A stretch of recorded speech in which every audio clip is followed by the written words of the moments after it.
Have you ever wondered what attracts a manager to the artists that they manage? Well, in this episode, we sit down with Seven Webster, artist manager and consultant of 7PM Management, who handles the careers of Skindred, Michael Monroe from Hanoi Rocks fame, Andy Taylor from Duran Duran, among others. We discuss what draws him to the clients that he manages, alternative funding sources for artists, as well as when does an artist actually need management, and much, much more. Coming up.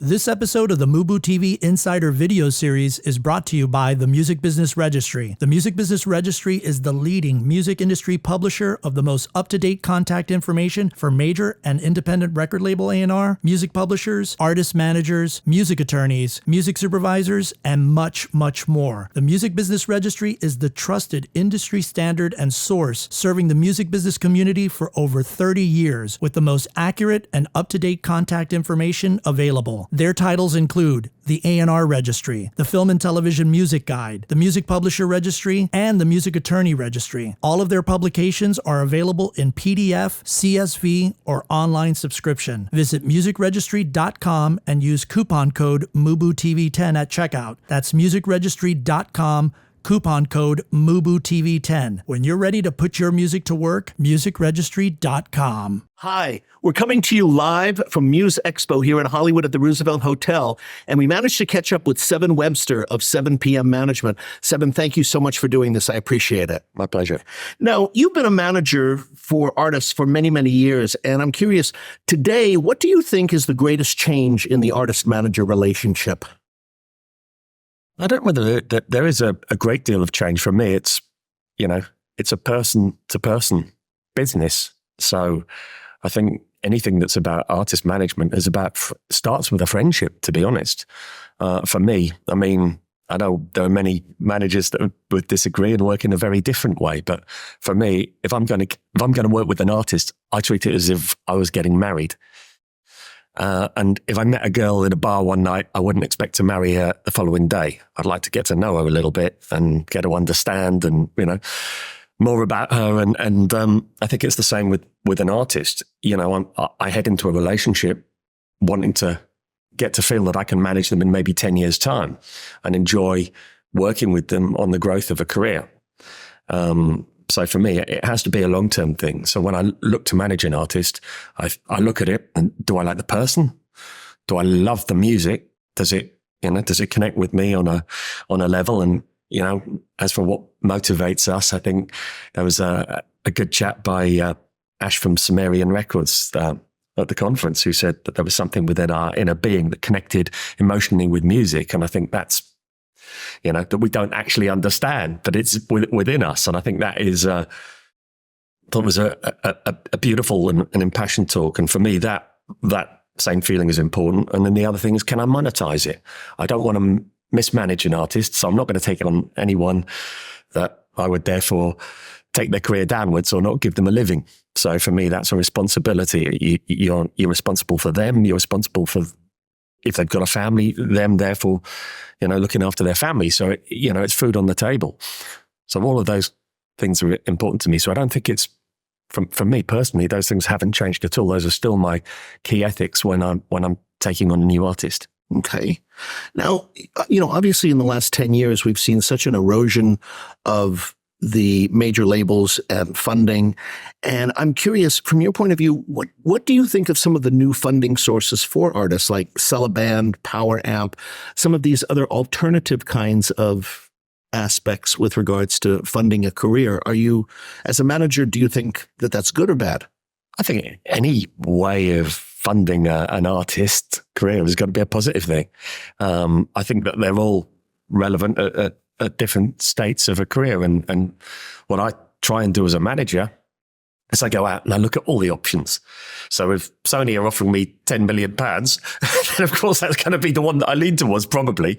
But there are many reasons why it might be that there's someone that just has a complete belief in something and is within an independent company, or it might be some new structure. It might be a digital distribution network like Believe Digital, or, there are many, many different formats, or it might be just an investment company. I think it's good to take a broad view and look at what's best for that particular artist and that particular person. I don't think it's something where you put an artist in and everything follows the same rules. For me, every artist I've ever worked with, it's been about breaking rules and about doing things differently. So, from your point of view, you've been in management for many years, and obviously you've dealt with talent at all different levels. What, in your experience, or when in a band's trajectory, do they need management? At what point? Now, attending a Muse Expo a couple of years ago, I seem to remember someone saying, I think it was Linkin Park's manager at the time, saying that, if they were to manage a band, they'd want to manage a band that was working 5 times harder than them. And I think that is probably the answer to the question. It's, you want to see an act that is doing it on their own. If they've got one friend on Facebook and no plays on YouTube, the chances are that they're not telling anyone about what they're doing. And if they don't care about it, who else is going to care about it? If someone is driving their own career and trying to do something for themselves, there should be more than one date in the diary, and I think that extends across the spectrum. That's, there's middle ground with it, but there's a basic amount of work that needs to happen, and you can see it the minute you engage on their social media as to whether there is any traffic or traction. I book a lot of boutique festivals in the UK. When I'm booking those festivals, I probably had a few hundred bands play for me in the last couple of weeks. And when I'm looking at those, I'm always putting new bands into those billings. But for me to book those bands onto those billings, there has to be a level with which they're doing for themselves. Occasionally you'll, even if it's a few hundred friends and and 1,000 plays, I have friends with more friends on Facebook than some of these bands who are asking for managers. And you think, well, they're not really working themselves. There's nothing to manage. There's nothing to manage. Yeah. And if they want me to do all the work, then that's not going to work, Well, it seems like sometimes, bands have an idea or a fantasy in their head. It's misguided that if I have a manager, somehow they will get me a career. Like, I can't do it on my own. And there is this image, I need a manager, but they don't quite know what for. They think that a manager is going to do everything for them. I mean, that is somewhat of a perception. That's why I was asking. I think they need an alarm clock. That's my view. Right. They need to get up out of bed and do something for themselves. And when it moves beyond that, I think you look at the rock sector, which I work a lot in, and in rock music, I think there were a lot of bands that are prepared to go get themselves in a bus, get themselves all over a country or all over the world. And they're not expecting someone to run alongside them the following day. They're doing it because they love it and because they want to put their music out there and try and get a reaction. And I think that it's a very healthy sector for that reason. It tends to try and stand up on its own 2 feet first, and then have the industry support it once it's already doing that. It's a very grown up approach. And I think there are other areas of music that probably aren't quite as grown up in their approach and lean a little bit more towards the expecting a career, view and a manager to just bring it along. There are occasions when you'll see something and you think, okay, it's very early days, but I could sell that. But in my experience, when I've worked with a few artists like that, it's usually been a mistake because, a few weeks in, they start to get some press, and then the head explodes, and it's like, I once had an artist who went top 10 in the UK, and they, I think the week after they went top 10, they brought their laundry into my office, which wasn't part of the service that I provided, and we parted company. So. Well, it's interesting because, you said something about being prepared, and, this is something that's not spoken about a lot, but this has been the main, from industry executives, one of the main criticisms of the programs like The Voice and American Idol.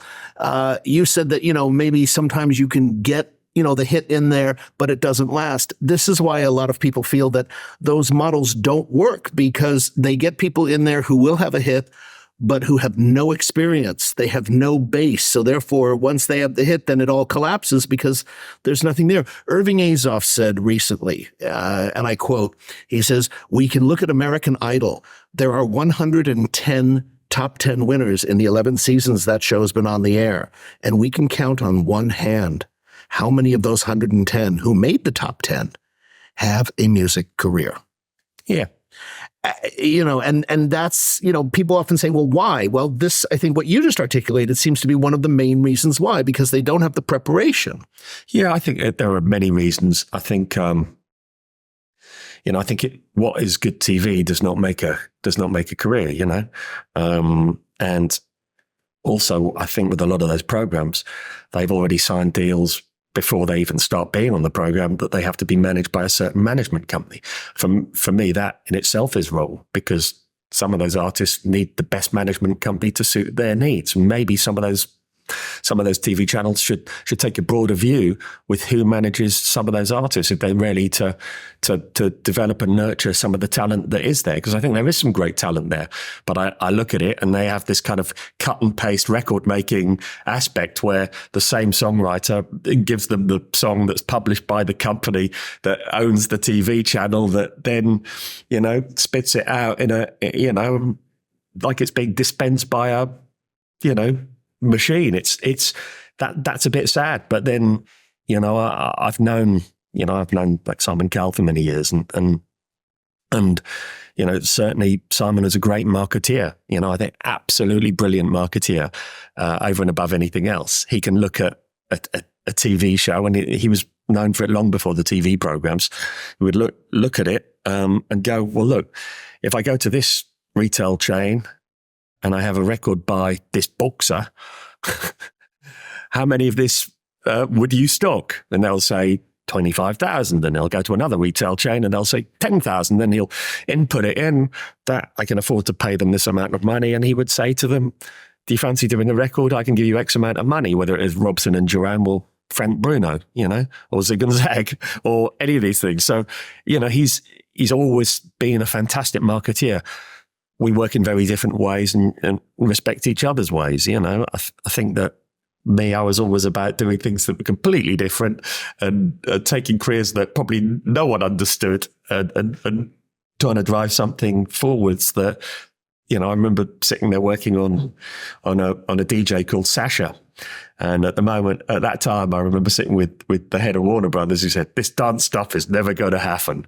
And now I'm sitting out here, I met Mr. Oakenfold, and our old friend in a bar last night. And of course, the careers that all of those guys have had has been, and with dance music across the globe, has been enormous. Yeah, I think that there's probably another format that would of television that would probably be better for marketing, artistry. I haven't seen it yet, but I'm sure something will come along that is probably more inspiring to launch careers. In the UK, it used to be, if you put an act on Top of the Pops, it was a great thing. It was a great honor.